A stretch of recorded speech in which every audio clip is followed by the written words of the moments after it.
We've been talking about in this series, what do you say when? And if you're new here today, I want to first of all welcome you. My name's Greg Harris. I'm the senior pastor. I want to say hi to everybody outside and in the family room there and everybody at home. And we just want to invite you to consider this conversation that we've been having. We've already discussed a couple of really major crazy issues. And today we selected the most controversial for Mother's Day. So we didn't do that. But we are going to talk about a serious one that I think is close to a mother's heart. And honestly, in many ways, can be a gut punch conversation that, as children, we don't realize how important it is. And that is a conversation about belief. I remember watching a lot of pain in parents' lives when I was just starting in college. I was going through a personal kind of struggle, not an emotional struggle, but it was a theological struggle. I was a fairly brand new Christian, and there was a young man in our church that we were going to who had taken about 150 different students out of our 400 student youth group and was personally training them at a barn here in Corona, pouring into them, teaching them theology. It kept growing. He was leading all kinds of my friends to Christ at Corona High School. Super charismatic dude. Started going to master's college, and people really leaned in because he was actually invited to be like one of John Piper, who was this super well-known preacher. He'd invited him to become one of his interns, and he was going to just change the world, and everybody's watching this young man. And so one year he gets to go across the pond over to Jerusalem, studied abroad for a year with the master's college, and came back. In his return, he basically looked at us and he said, "Look, guys, the Trinity thing, that's not real. That's a wound that we put into our lives." And he just flipped and undid so many of our friends. I can remember struggling through this question about the Trinity, is it real? Is it not real? The core of my faith was being kind of upended and wrestled with. And what was worse is as he went further and further away, I watched friend after friend after friend who had come to Christ or had known Christ walk away as well. Even the harder part was to watch the parents who loved their kids, some of them brought to the Lord by their kids, watch their child who was once on fire only a year and a half earlier completely abandon the faith. Many of them to this day are just angry online, yelling and screaming about their whatever it is that they're upset about. But the heartbreak was watching these parents go through this process of not sure what to do. And so the question is, what do you say when your child comes to you and has an expression about their beliefs that is different than yours, or a struggle that may cause you to feel that gut punch conversation hit you? Where do you go with it? Because honestly, we've just seen parents who are saying, I want to dedicate our family to Jesus. We're going to follow after him. We want our children to know him. And this can be one of the most frightening conversations that we can have. And so some of you, as moms especially, are feeling this conversation right now. And so I want to just lay out our formula. It's the same formula we did week 1. If you want to go back and check that out on our online YouTube channel, do that with me. But here's what we've been saying. We got 3 parts to our formula. And by the way, this is not a formula for success. This is a formula for hope. And so the formula works like this. First of all, and let's say this all together, number 1, we're going to love them, right? Second, we're going to give truth. And third, we're going to stay close. These are the 3 pieces that we need to keep connected. Love them, give truth, stay close, because we want to build the bridge, give the stone that's going to get in their shoe so they can think about it, and finally, we need to stay close no matter what the relationship ends up in. And so this is kind of where we're coming to, especially when the question that starts it all off, and your child comes to you and says, look, I'm doubting, or I'm wondering, or I'm struggling about X, Y, or Z. Maybe they're wondering about God's existence. Maybe it's I'm doubting that Jesus is really God, or that Christianity is true, or I doubt that this stuff is even right.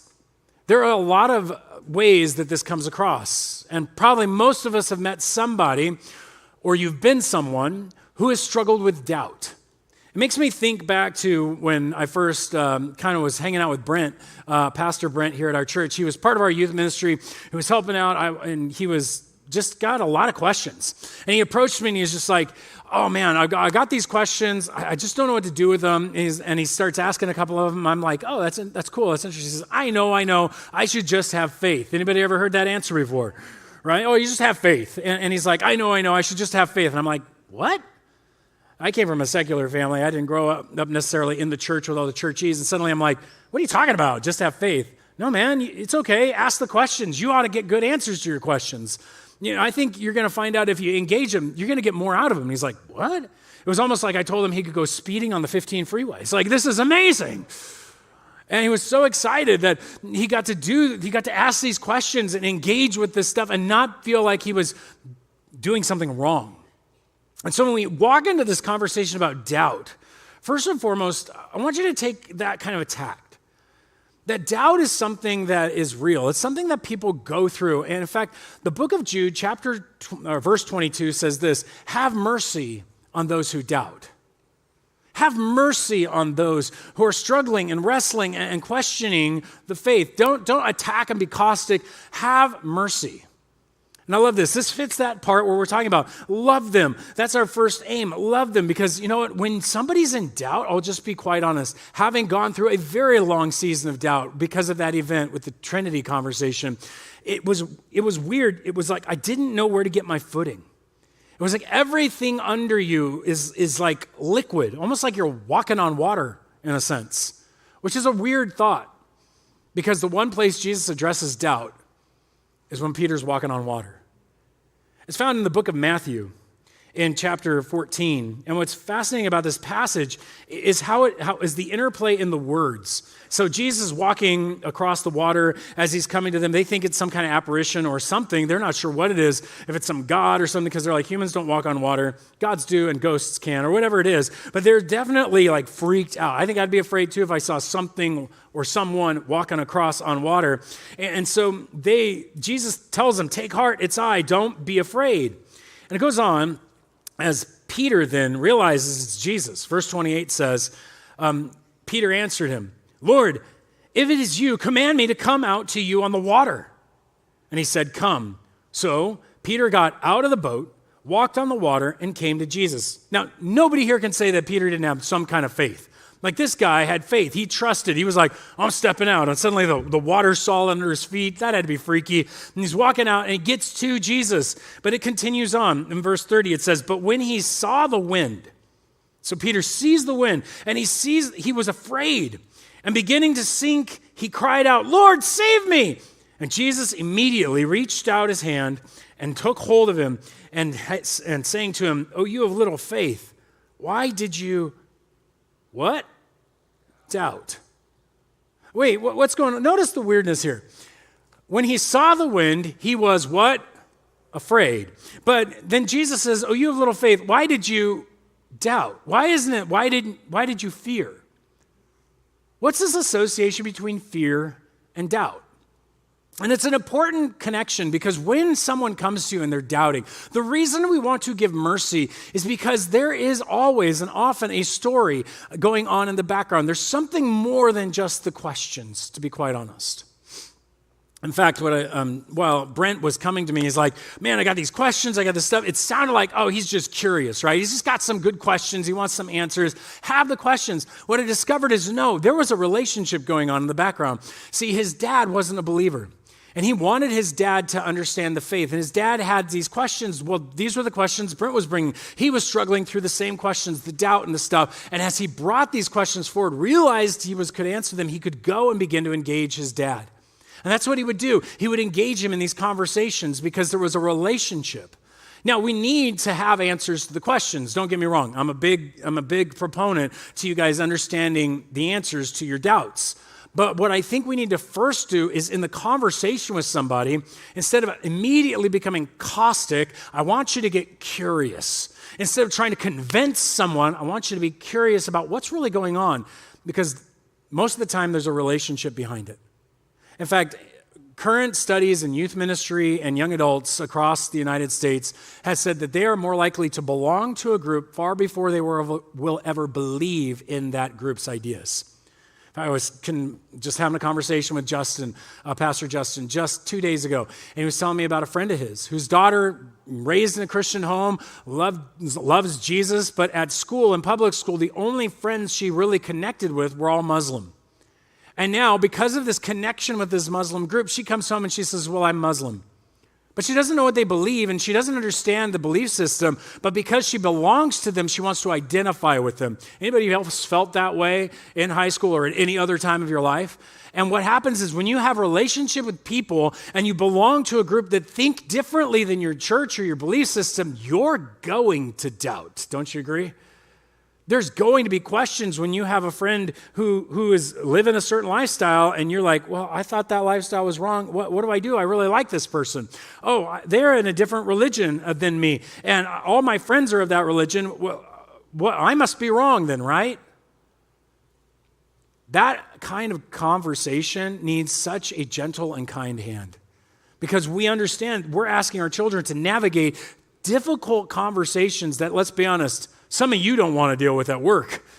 Some of you guys don't want to have those conversations with your neighbors. It's uncomfortable. And so we want to have mercy.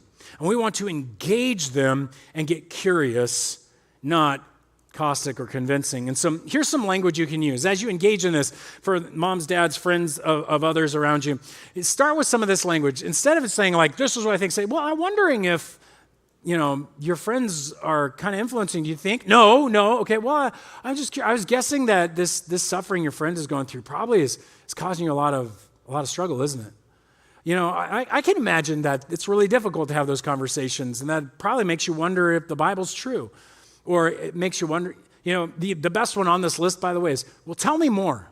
Tell me more about that. Just give me more. I'm curious. I would like to know more. Tell me more. And this is really good because what you're allowing is the opportunity for them to tell their story, them to tell their argument, them to lay out what's really going on. And then you know if you're dealing with a logical thing or a relational thing, and sometimes those are very different things.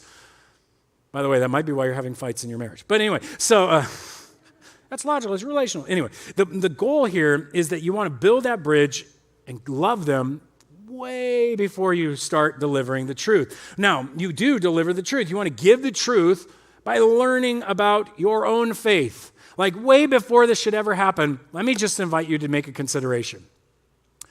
I can guarantee probably the vast majority of the people in this room have doubted their faith at some point. And let's be honest, some of you shoved those doubts so far down, you've never brought them back up. You're scared of them. And your spiritual journey has halted because you thought you weren't allowed to question and to wonder and to doubt. And I'm telling you, at the end of that journey is like a pot of gold at the end of a rainbow. There's sometimes some of the greatest, deepest truths that you have yet to have found in your faith because you've been afraid of the doubt. And I want to encourage you, before somebody else is going to throw their doubts on you, start working through your own. Start working through your own struggles, your own conversations, because I guarantee you have relationships right now that are beginning to cause new doubts and you haven't dealt with the old ones. And we need to begin to ask those questions and journey deeper into what's going on. The way that Scripture puts it is this, like, make Christ first. Make him number one in your life, and your hearts honor Christ, the Lord is holy. But then always be prepared to make a defense to anyone who asks you for a reason for the hope that is in you. And do it with gentleness and respect. And why I'm saying this is because I want to invite you into the journey of growing deeper in your faith by digging out those old doubts and actually dealing with them. I believe that most doubts, most questions, most things can be dealt with and have been dealt with in at least the logical side for centuries. But I do know that unless you work through your doubts, you're not going to be able to example how to work through doubt. You're not going to be able to help your own child or your own friend work it through. And so what do you do if you haven't dealt with your doubts yet and they come up with a question or they come up with a struggle and you're not sure what to do? You just step back and go, I don't know. You want to practice that one with me? Let's all try it. Some of us need to learn how to say those words. You say, oh, I've got this big question. I don't know how to answer. You say, I don't know. Try it one more time. Here we go. I don't know. Come on. Even you know it all. Say, I don't know. Because you don't know it all. We don't know it all. And it's good for you to admit, I don't know. I have no idea how to answer that. I have no idea. That's an interesting struggle. And it's okay not to know. It's not okay to ignore it. It's okay not to know. It's not okay to ignore. And so I want you to then invite them into the discovery process with you. I love this. In the book of John, there's this guy named Philip who's met Jesus, and he's all pumped up. I met this guy, Jesus of Nazareth, runs to Nathanael, his friend. He's like, you got to come meet him. I think we found the Messiah. He's the one, Jesus of Nazareth. And this is Nathanael's statement. He says, can anything good come out of Nazareth? Doesn't that sound like doubt right there? Just like, can anything good come out of Barstow? No offense to Barstow. I'm just got to pick a place. So it's kind of up north. Anyway, if you're from Barstow, I love Barstow. I love this. What Philip says is this. He doesn't go like, well, let me logically explain to you why Nazareth is actually a good place. But he says, come and see. He'll answer, come and check it out. Let's go discover this together. One of the greatest respects you can do in giving truth is when somebody has a doubt, you go, you know what? I care about this so much, I'll go with you in it. Let's go find out together. Come and see. Let's check it out. And so now you begin to engage. And you can ask your questions here at the church. We got a pastoral team. We got other great leaders who love to answer these kinds of questions. You can bring them to our podcasts, or you can take them up in books. You can check it out on the internet. There's lots and lots of places you can find answers.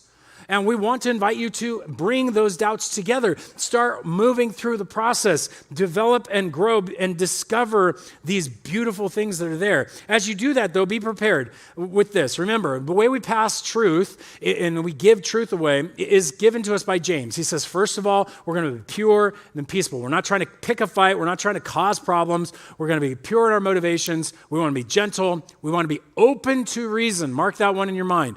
Full of mercy, good fruits, impartial and sincere, honest about where we're at. Why do I pick on open to reason? Because let me just be clear real quick. There are a lot of our young people who doubt because the relationship that caused the doubt is your relationship. That they've looked at mom and dad, they looked at grandma and grandpa, and they go, if that's what it means to be a Christian, I have a lot of questions.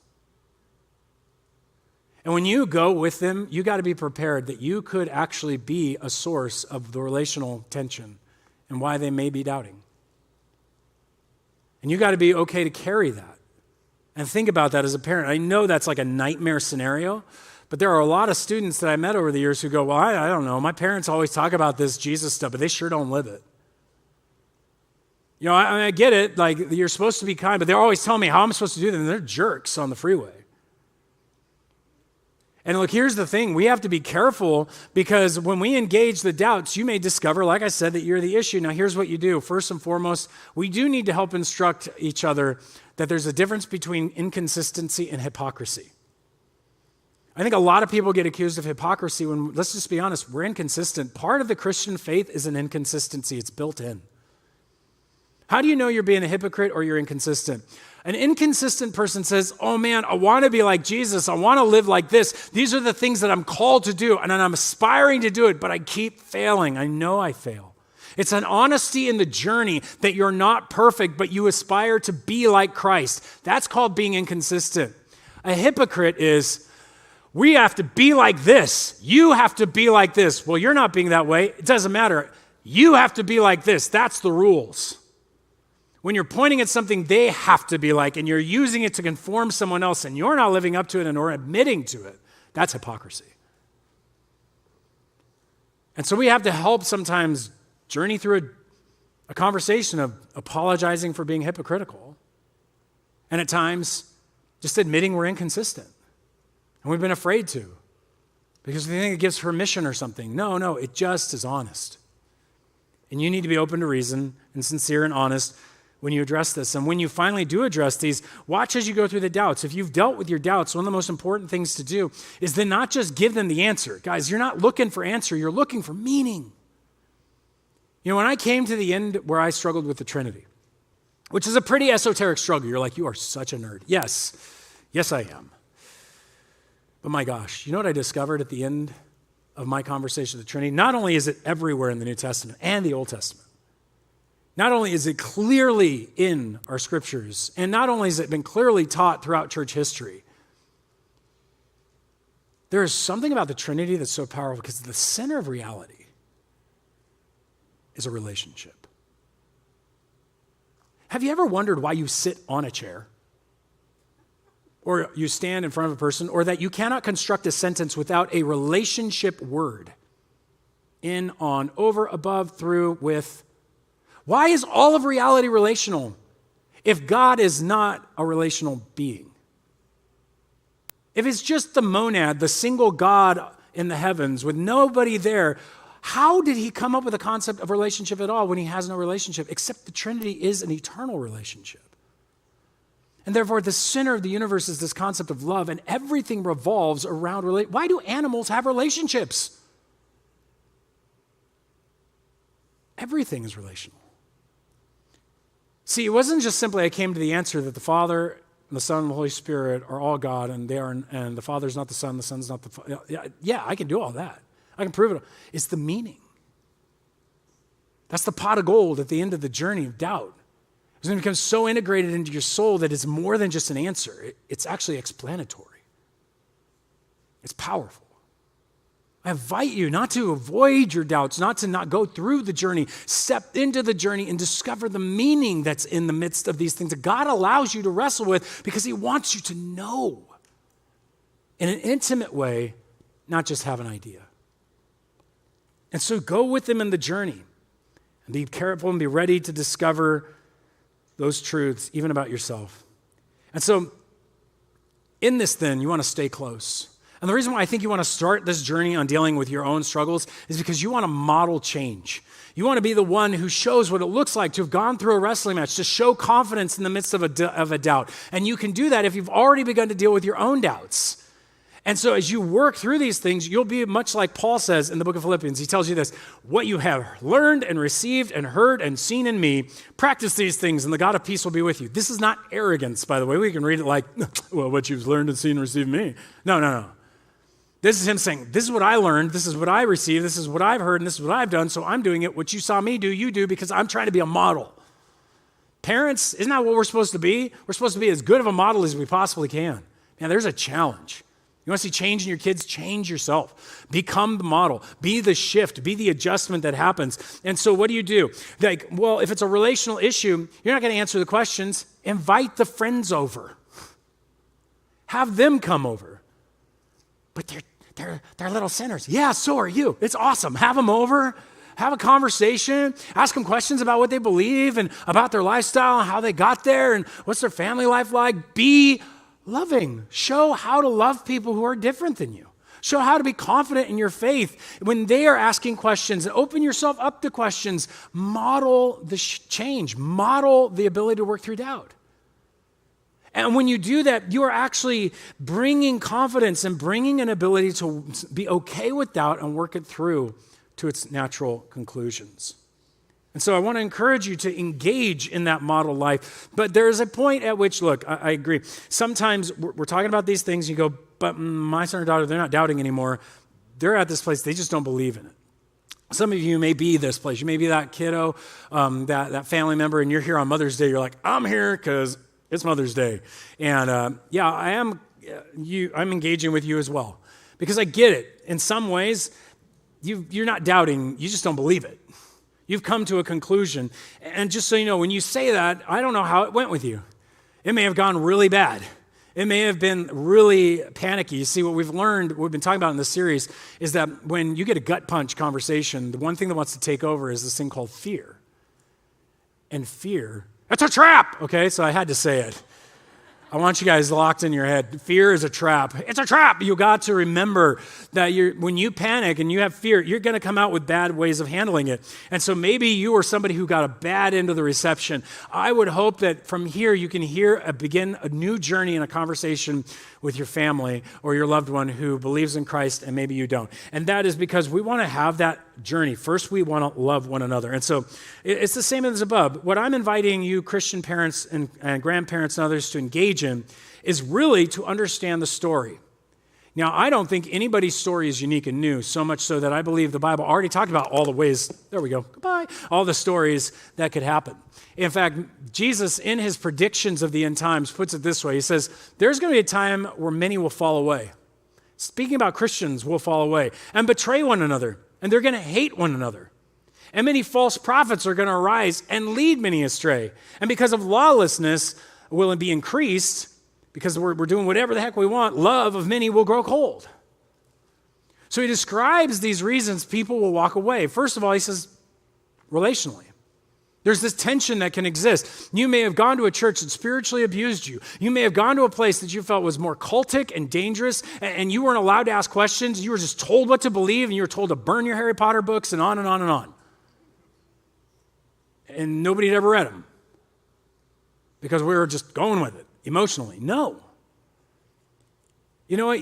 You've been told to yourself that I'm not allowed to engage things. And here's what I want to tell you. I'm sorry. You may not believe because of the way things were done, but as your pastor to your parents, like there are some things that we just got to say sorry for. We overreacted.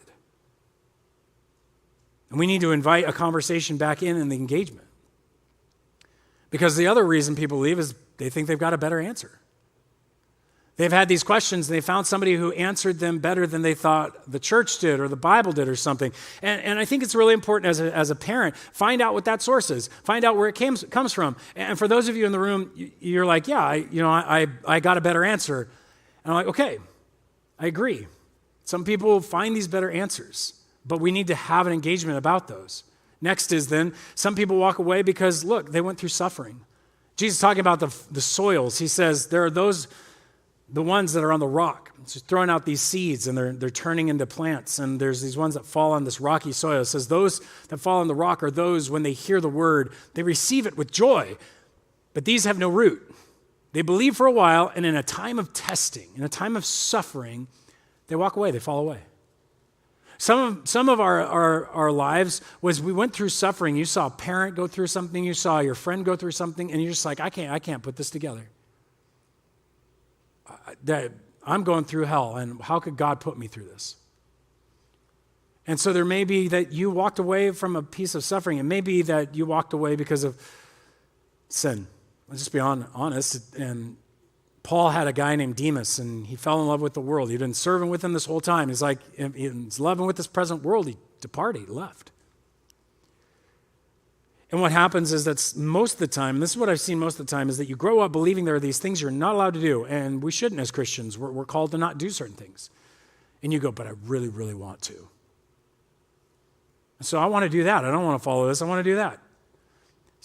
Pastor Stephen tells a story of when he was ministering in New Mexico with a singles group, and one of his guys from the military was about to head out to Korea. And military men in Korea do what military men in Korea do. It's like, what happens there stays there. And so he knew this guy was heading that direction. He's suddenly having all these doubts. Sits down with him for 2 hours answering questions, doubt after doubt after doubt after doubt after doubt. In the end, he just looks at him and says, you know what? I don't think you really want to know the answers to these questions. I think you just want to convince yourself that it's not true so you can just go do whatever you want to do in Korea. And the guy goes, yeah, you're right. At least he was honest. And as parents, our job is to kind of find out what was the story. And maybe you're somebody who walked away. You need to be honest with what was your real story. Why did you really walk away? Was it really hurt and harm in the church? Could be that. Was it just suffering of some kind? Was it just the relational problem? Or was it you really wanted to go live a way that you knew that you weren't supposed to, according to the Christian beliefs? Just be honest. How can we have a conversation if we're not truly honest about our motivations? And so we need to engage at this level of honesty. But ultimately, when we get to this point, we're built that bridge. You can't dive into, well, what do you not believe? Because nobody believes in negatives. They believe in something. So the next question is, well, what do you believe? And so if you're going to engage in truth, they have to tell you, well, this is what I believe in. And that sometimes feels like a gut punch. Sometimes you're like, they come up to you, hey, I'm a Buddhist now, or I'm a Hindu, or hey, you know what, I'm an atheist, or today, you know, I'm you name it, a lifestyle, you put it in there. There's lots of these kinds of things that hit us, and what you have to do is pause again and repeat what we already went through. Get curious, don't get caustic. Love them first. Get clarification of the belief. Now that there's something to talk about, you can start asking questions. And I get it, I'm sorry, all of you who don't believe, I've just given your parents or your loved ones permission to go home and ask you a whole bunch of questions. And you're like, oh, great. No, I want to flip the script on that for a second. Think of it differently. You should invite that. If you're so sure of your belief, you should invite all the questions possible. If you can't hold up to the same scrutiny that you give to your parents' belief in Christianity, maybe you should rethink it. Have you ever doubted your own doubts? Have you given the same skepticism to your skepticism? And it's really critical because here's the funny thing. All of us get our beliefs from somewhere, and we want to suss out where that came from. We want to get to the bottom of it. We want to know, hey, why do I believe that? Because you left one thing to take on the beliefs of another. And you may be like, well, I came to those conclusions from this or this or this. I think it's important to know your source. Where'd you get it from? Here's the source of Christianity, not me, the Bible. We believe it doesn't lie to us. And you may go, that's ridiculous. I don't think it's ridiculous. I think you have a bunch of sources you think don't lie to you either. That's why you believe what they said. You're actually sitting back going like, oh, I believed that guy, that internet personality, that video that was really slick and cool, or that documentary. Many of our beliefs are based on things that we think they're not lying to us. I really don't think this is lying to me. And I can put the defense all together and that kind of stuff, but you need to be honest about what you think doesn't lie to you, or you can't have a real conversation about your belief. If you really believe in something, we as Christians, we need to not attack, we need to discover. Get curious, not caustic. Ask questions, engage. And you're going to discover all kinds of interesting conversations, all kinds of nuances. And sometimes you're going to ask a question that they can't answer. And what should they say? They should say, I don't know. Sometimes you're going to discover, I'm just going to be honest, some of you say you believe in something, but you don't know what you believe because you've never been asked enough questions. You've never been challenged. And I've challenged enough people over the years with the questions that I've discovered they'll hold a belief here, and those two beliefs don't go together. And when you put them up next to each other, they just get mad. Can I invite you guys not to get mad at each other? If you feel angry, there's something really critical about that. Christians, you hear me? If you feel angry about something, it's so sensitive, you don't feel comfortable talking about that. You need to step back and ask why. And if somebody gets mad at you, when you touch that nerve, it's because you touched what's really critical in their life that they get angry. Treat that kindly and carefully, but ask the questions. We're trying to discover what the beliefs are. What do we actually believe? We're clarifying that belief. We're pulling it together. We're trying to see what we believe. And then we're going to play the matching game, right? Where your belief and their belief lines up, you get excited and agree. Can we say that together?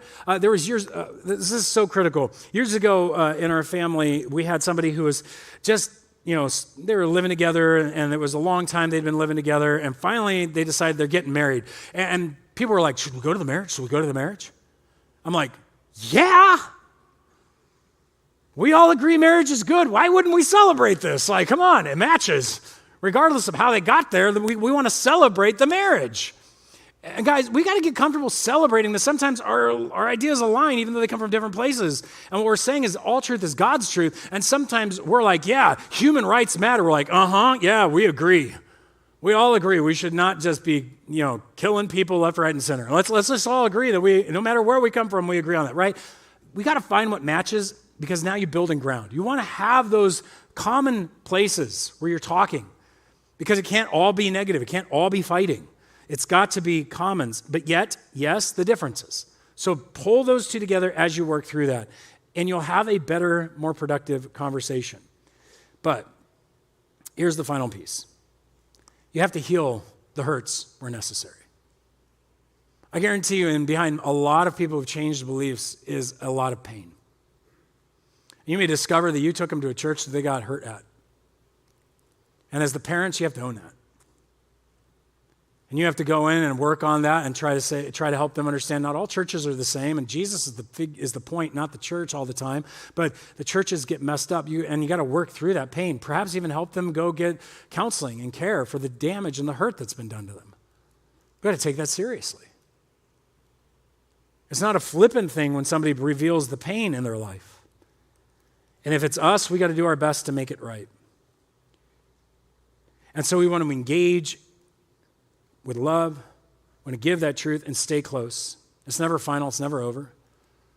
And so continue with those conversations, continue in it, no matter how irritating it may feel or unsure you get, continue in a presence of love and truth and connection. But there's one piece left that really has to be done, and that is this for you moms and dads out there, especially moms. When your child actually that you've been raising in the Lord begins to walk away or does walk away, it is such a deep pain. I've known many of you to struggle with this question. How do I stay close to God in this? Why is God doing this to my family? I tried everything I could to bring them up in the Lord. What did I do wrong? These kinds of questions. And oftentimes it lands on, God, why? And again, the answer that I want to give you is two-part. Number one, I don't think God is doing this to anybody. I think our children and our loved ones have a free will to choose. And God knew you'd be going through this before you ever got there.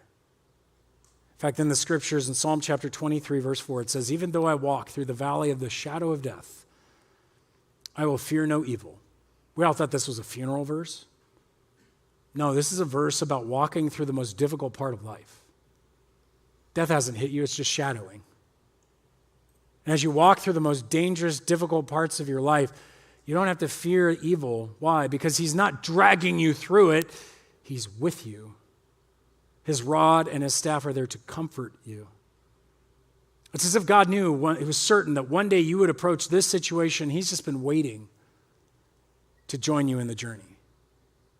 So I invite you to consider that God is there with you to walk through this with you, not doing something to you. That he's there to comfort you, to guide you, to lead you. So engage with prayer, engage with the word, allow him to minister to your soul. Even though you're angry, it's okay, he knows. I don't think he's up there surprised going like, oh my gosh, the little human's in. What do you do? What do I do? Gabriel, come here. What do I do? Like, he knew. He knows. He can handle it. And so allow your heart to be seen before God. Allow him to walk through it with you. Pray and connect with him. Allow yourself to mourn and work through this process. For dads out there, because we have a little bit more of a tendency to control, I want to invite you to consider a prayer that's used quite often in the recovery world, but something that I think is very helpful for men in general. It's called the Serenity Prayer, written by Reinhold Niebuhr. It can help all of us at some level. It says, God, grant me the serenity to accept the things I cannot change, courage to change the things I can, and wisdom to know the difference. Think about that one more time as I kind of walk you through it one more time. God, in the middle of all this tension and all these things where I feel like maybe if I just told him the right answer, if I gave him the right thing, would you grant me peace, the serenity to accept the things I cannot change? Can't change them. Courage to change the things I can, which is typically about yourself. And the wisdom to know the difference. I think that prayer right there will help keep you stable and stay close as we love them, give truth, and stay close together. Let me pray for you on this Mother's Day. Lord Jesus, this is a huge topic, and so many of us, our families, go through this. So many of us have been on both sides of this equation, and yet you have been faithful through them all. God, would you just open up great conversations in families today? Would you allow there to be inquiry and curiosity instead of the confusion and the fear that so often easily traps us? God, would you just allow today just an opportunity for just a joyous connection? Because you allow us to doubt. Would you help those with their doubts begin to work through to the beauty of the meaning on the other side? And ultimately, would you just teach us in this journey so we would know you even better? We ask this in Jesus' name. Amen.